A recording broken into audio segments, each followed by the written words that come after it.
میرا نام سر شاہد ہے اور میں ایک اسٹوڈنٹ ہوں، کمپیوٹر کا بھی اور اکاؤنٹس کا بھی۔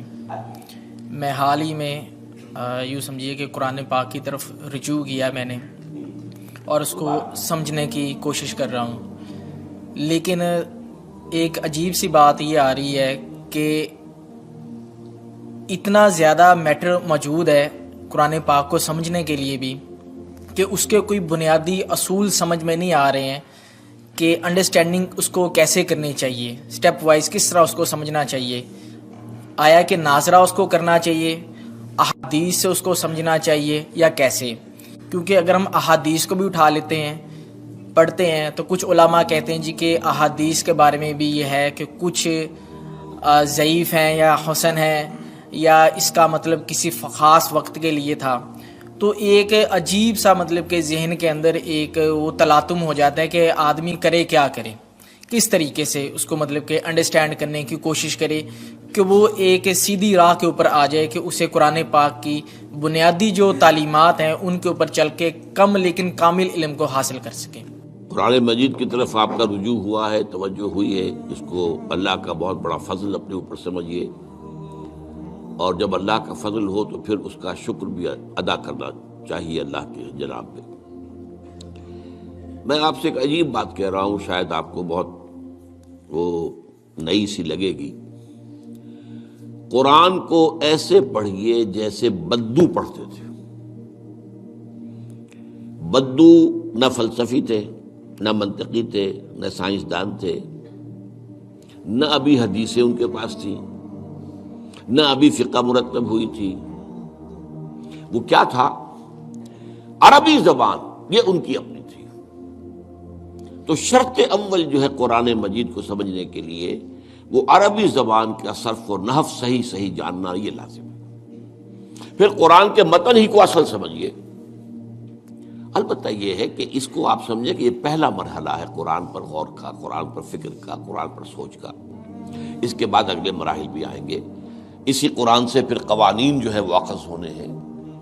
اچھا، اس میں بعض سے واقعات ایسے ہیں کہ جو تو ایک تاریخی حیثیت رکھتے ہیں، اب ان میں اس واقعے کے ضمن میں تفصیل میں کہیں کوئی اختلاف ہو گیا تو کوئی حرج واقع نہیں ہوتا۔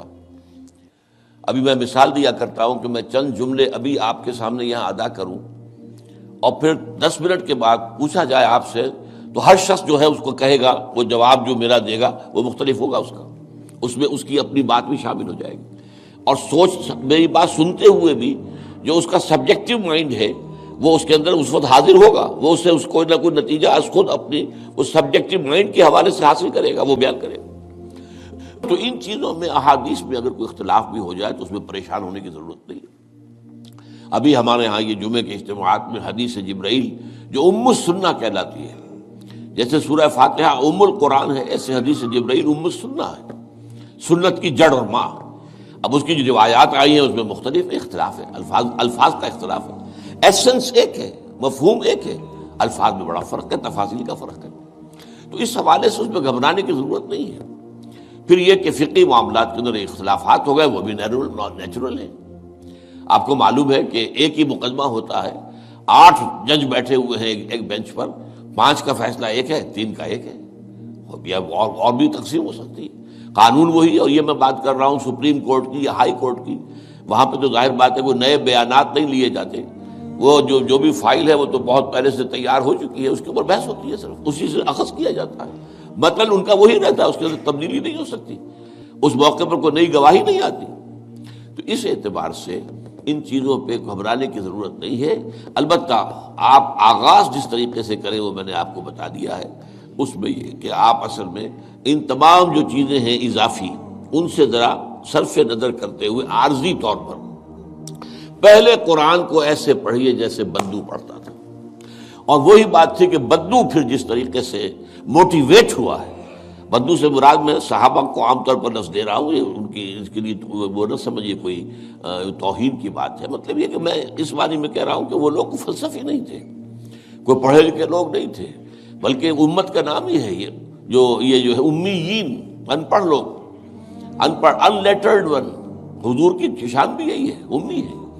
تو انہوں نے قرآن کو جس طور سے سمجھا ہے وہ ہے بہترین طریقہ قرآن کو سمجھنے کا، اور اسی سے پھر وہ صحیح موٹیویشن ہوتی ہے کہ انہوں نے تن من دھن سب لگا دیا اللہ کے دین کے لیے اور اللہ کے دین کو غالب کر دیا. بحثوں میں پڑھ کر اور وہ جو باریکیوں میں پڑھ کر اور بال کی کھال اتار کر اور منطقی طور پر تجزیہ کر کے اور فلاں احادیث کے تقابل کے اس میں پڑھ کر علم کا تو اضافہ ہوگا، لیکن وہ انسپریشن اور موٹیویشن جو ہے وہ اس کے اندر نہیں رہے گی. دین کی بات پھیلانا صدقہ جاریہ ہے. ثواب کی نیت سے ویڈیو کو شیئر ضرور کیجیے. جزاک اللہ.